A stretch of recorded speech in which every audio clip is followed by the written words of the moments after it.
जी बेटा, तो आज की एक मुख्तसर क्लास है क्योंकि चैप्टर 3 के न्यूमेरिकल्स कराऊंगा आज। और तादाद में ये इतने ज़्यादा नहीं है, असाइनमेंट्स आप लोगों के पास ऑलरेडी मौजूद हैं, तो उन असाइनमेंट्स को लाजमी फॉलो कीजिएगा इसमें। ठीक है। मैं जो है फ़िलहाल चैप्टर 3 के न्यूमेरिकल्स स्टार्ट कर रहा हूँ। 2-3 न्यूमेरिकल्स मैं कराऊंगा, बाकी न्यूमेरिकल्स जो है वो आप लोग खुद करेंगे क्योंकि न्यूमेरिकल्स मुश्किल नहीं है। कैलकुलेटर अभी ज़रा अपने हाथ में रखिएगा प्लीज़, ताकि मुझे बेटा आंसर आप लोग बता सकें। और तो पहला न्यूमेरिकल है ये हमारे चैप्टर का, और इस न्यूमेरिकल को सॉल्व करते हैं। न्यूमेरिकल क्या कह रहा है हमसे बेटा, देखिए, कैलकुलेट दी वेव नंबर। कह रहे हैं कि आप वेव नंबर मालूम कीजिए, और वेव नंबर का फॉर्मूला हमने आपको ड्राइव करवाया था, हमें याद है चैप्टर 3 में। तो वेव नंबर आप मालूम कीजिए फॉर हाइड्रोजन एटम, हाइड्रोजन के लिए, when electron falls from fifth orbit to second orbit. अच्छा, अगर आप लोगों को याद हो तो जो वेव नंबर का फॉर्मूला हमने ड्राइव किया था वो ये था, V bar is equal to Rydberg's constant multiply by 1/n1 square minus 1/n2 square.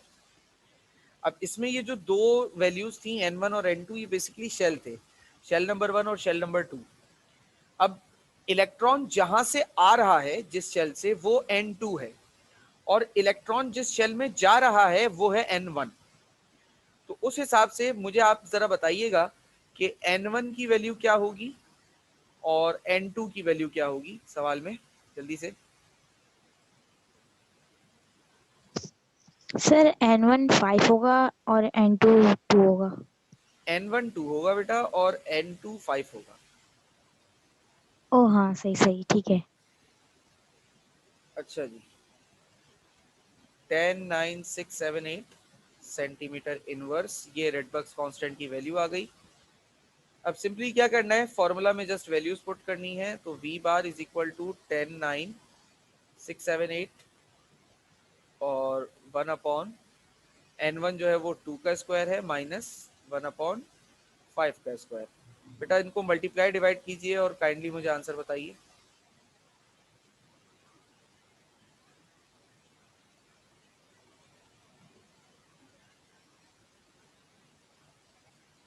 32.38 centimetre inverse. 230, दोबारा बताइए।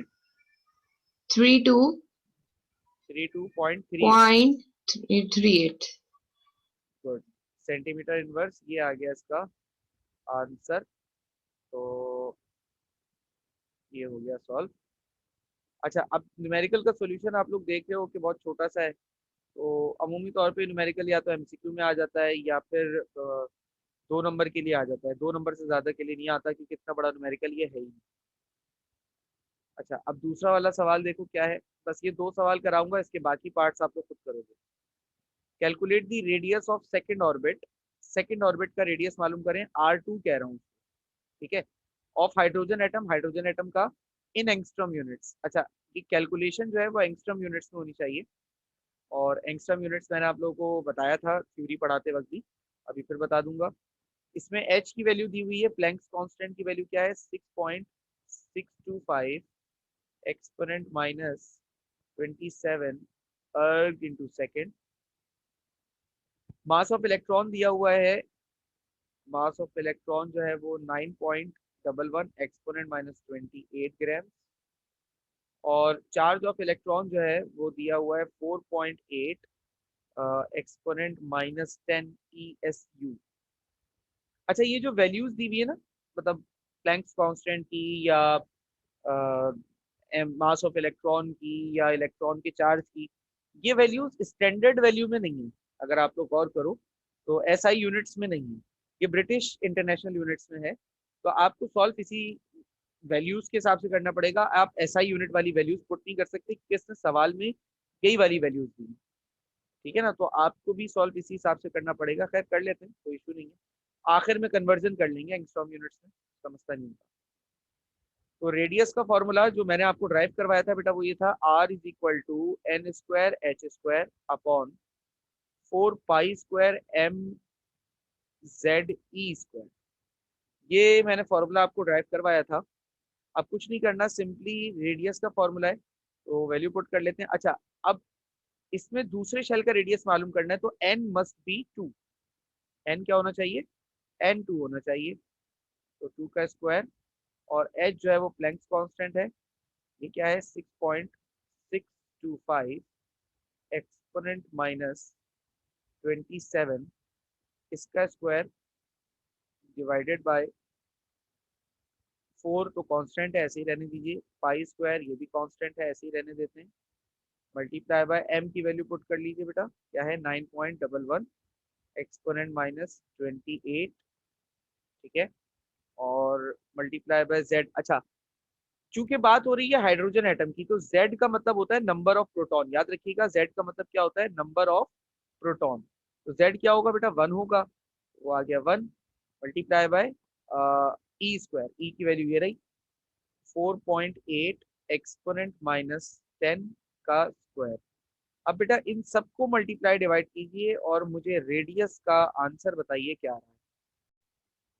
अच्छा, अब देखो इसका आंसर मुझे बताया गया 2.120 exponent minus 8 centimetre.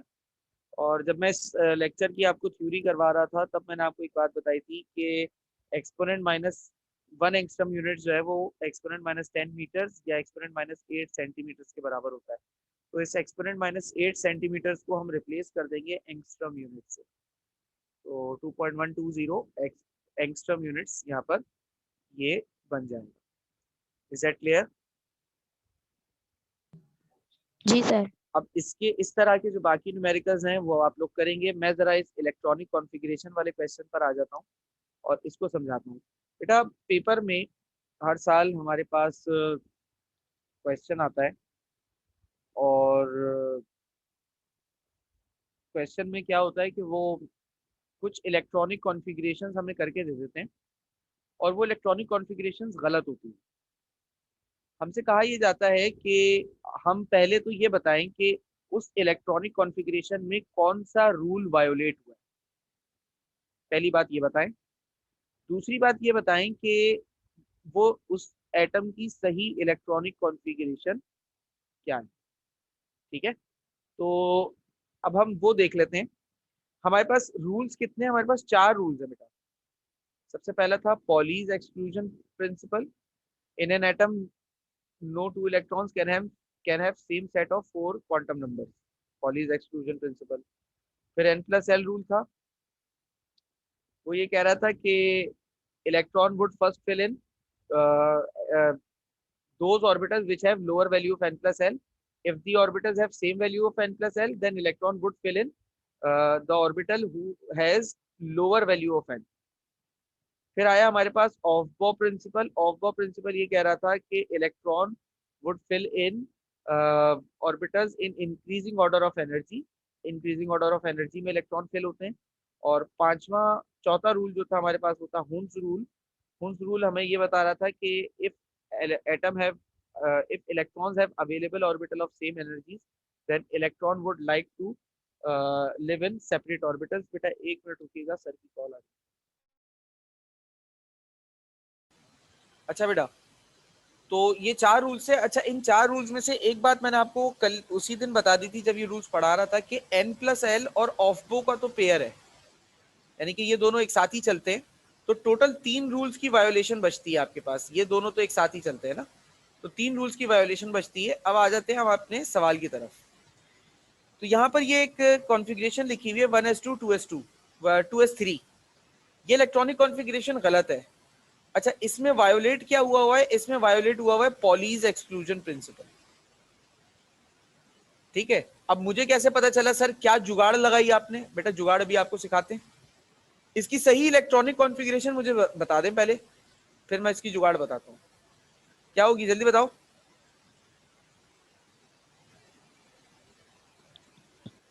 Sir sir 2s2 1s2 और 2s2 1s2 1s2 2s2 और 2p1 भी तो होगा ना बेटा? 2p1 5 इलेक्ट्रॉन है ना, 2 3 5 इलेक्ट्रॉन है, तो वो पूरे 5 तो करो, ठीक है ना। पॉलीज एक्सक्लूजन प्रिंसिपल ये वायोलेट हुआ है। अच्छा पहचान क्या है, अब सुनो पहचान। देखो हमें पता है कि s ऑर्बिटल में 2 इलेक्ट्रॉन आते हैं, p ऑर्बिटल में 6 इलेक्ट्रॉन आते हैं, d में 5 आते हैं, d में 10 आते हैं, f में 14 आते हैं। कभी अगर ऐसा देखो कि किसी ऑर्बिटल में उसकी औकात से ज्यादा इलेक्ट्रॉन नजर आ रहे हैं, तो समझ लेना पॉलीज एक्सक्लूजन प्रिंसिपल वायोलेट हुआ है। s की औकात 2 इलेक्ट्रॉन की है कितने?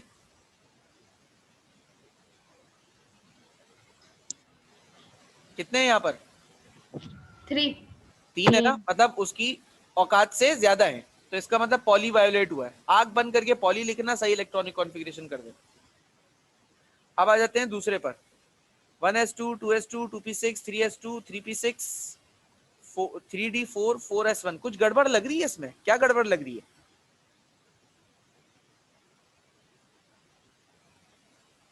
पचास एलिमेंट्स की इलेक्ट्रॉनिक कॉन्फ़िगरेशन करके दिया, अब तक तो याद होनी चाहिए थी सीक्वेंस तुम लोगों को।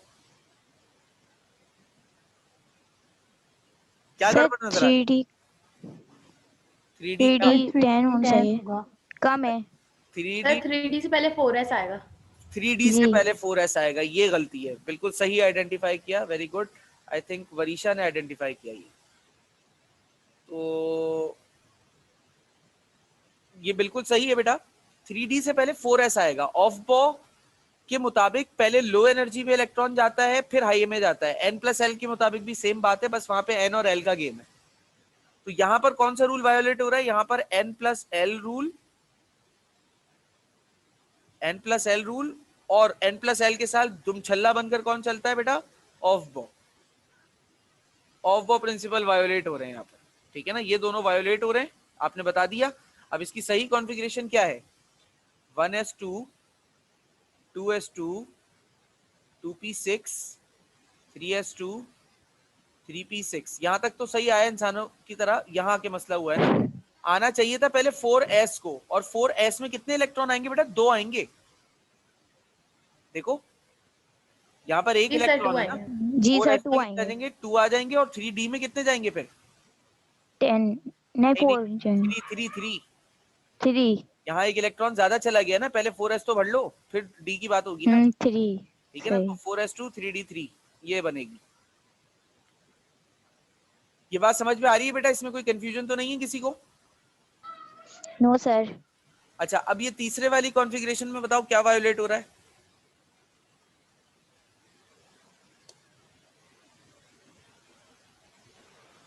सर 2p से पहले 2s आता सर है। 2S आएगा। तो सीक्वेंस में गड़बड़ नजर आ रही है ना, जी सर। और जी सर। सीक्वेंस की गड़बड़ का मतलब है n+l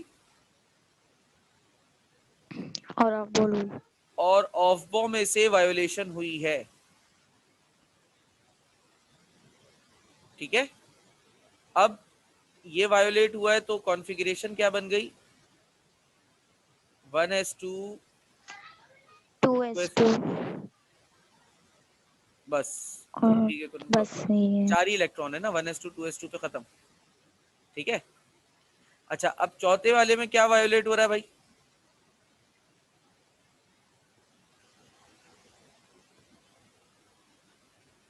इसमें क्या वायोलेट हो रहा है?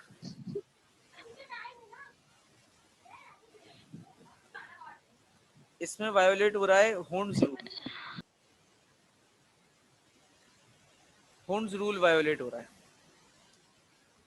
1s2 2s2 और 2p6, फिर आया 3s2, अब 3px 3py और 3pz। p को खोल के लिख दिया है। तो इलेक्ट्रॉन डिस्ट्रीब्यूशन कैसे की हुई है? px में 2, py में 1 और pz में 0। ये नहीं होना चाहिए, इन तीनों में एक एक होना चाहिए। याद करो मैंने हुंड्स रूल में क्या जी बताया था, सर। कि अगर खाली ऑर्बिटल्स अवेलेबल होते हैं इलेक्ट्रॉन को, तो पहले वो अकेले अकेले रहना पसंद करता है, ठीक है। पेयरिंग वो बाद में करता है बहालत मजबूरी, यानी कि पहले इलेक्ट्रॉन आएगा, वो देखेगा भाई तीनों ऑर्बिटल खाली है, एक जगह चला गया, एक में चला गया। फिर दूसरा इलेक्ट्रॉन आएगा, वो देखेगा भाई एक ऑर्बिट 2 ऑर्बिटल खाली है, एक में जब बंदा है लेकिन जगह है वहां पे खाली, तो वो दूसरे में चला जाएगा। फिर तीसरा आएगा, वो भी तीसरे में जाएगा बजाय दोनों के साथ पेयर करने के। मैंने बस की सीट वाली एग्जांपल दी थी इसमें, याद है? याद है? जी Yes, सर। तो यहाँ पे हुंस रूल वायोलेट हो रहा है। अब मैं बहुत ही आसान सी जुगाड़ बताऊंगा इन तीनों को याद रखने की।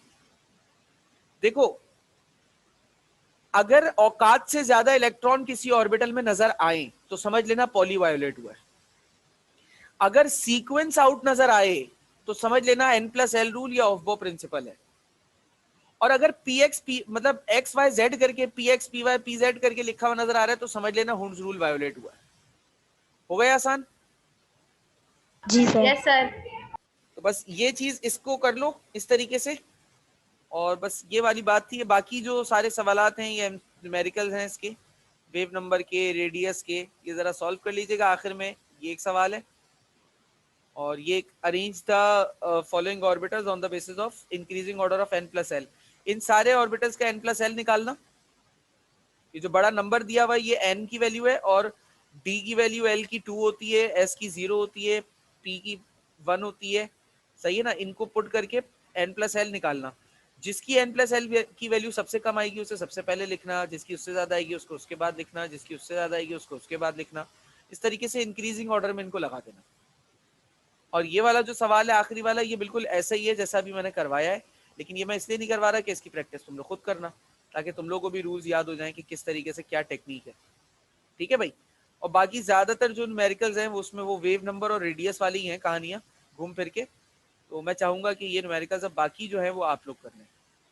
अब जो हमारी नेक्स्ट क्लास होगी, यानी कि कल इंशाल्लाह फिजिकल हमारी है मामला, तो हम कल से इंशाल्लाह चैप्टर 5 स्टार्ट करेंगे। ठीक है? जी सर। Okay sir. कोई सवाल sir. या कंफ्यूजन अगर है बेटा तो पूछ लीजिए, अदरवाइज फिर क्लास ऑफ करूंगा। सर एक बात पूछनी थी। जी बेटा पूछिए।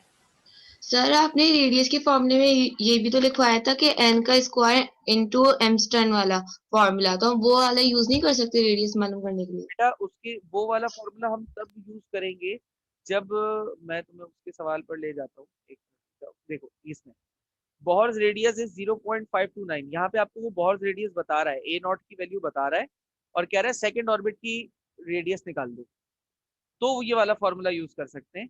इस जगह इसलिए यूज नहीं कर रहे बेटा क्योंकि यहाँ पे हमें अलग अलग से सबकी वैल्यू दी है, तो इसका मतलब वो हमसे चाहता है कि हम ये पूरा फॉर्मूला लगाकर उसे वैल्यू बताएं। ठीक है? समझ गई बात? Okay sir. जी जी। और कोई सवाल बेटा किसी को?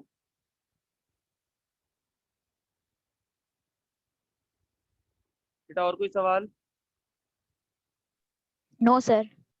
चलें फिर बाकी बात इंशाल्लाह आपसे कल होगी मुलाकात करके। तब तक के लिए अल्लाह हाफ़िज़। अल्लाह हाफिज।